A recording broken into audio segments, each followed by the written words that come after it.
ముందు అవతరించిన అవతారం ఉదాహరణ అంటే కొన్ని లక్షల సంవత్సరాలు గడిచిపోయింది. ఉదాహరణ తర్వాత త్రేతాయుగం వచ్చింది. త్రేతాయుగం అందుకని చెప్పేసి దత్తాత్రేయుడు ముందు 16 అవతారాలు షోడశ అవతారాలు అంటారు. ఆ తర్వాత కలియుగంలో వచ్చిన అవతారాలను ఇక్కడ మనం పొందుపరిచాం. ఇక్కడ మనం దత్తాత్రేయ ఆలయం నిర్వహించాం.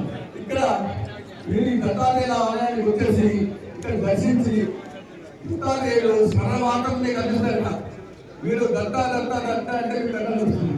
కాబట్టి కలియుగం యొక్క ప్రిన్సిపల్, కలియుగం యొక్క ప్రాముఖ్యత ఏంటంటే ప్రతి నిత్యం నామస్మరణ పరోపకారంతోనే ముక్తి లభిస్తుంది.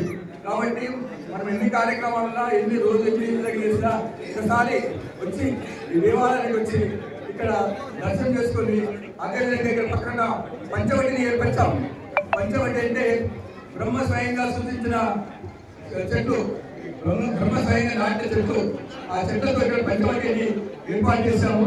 వాటికి ప్రదర్శన చేస్తే మొత్తం శుద్ధి ప్రదర్శన చేసినట్టు అవుతుంది. అదే పక్కనే మేము సాయిబాబాను ఇక్కడ దేవాలయాన్ని నిర్మిస్తున్నాం. దత్త పరంపరలో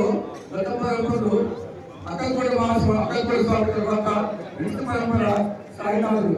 కాబట్టి దత్త పరంపరలో ఉన్న గురువులందరినీ ఏర్పరిచాము.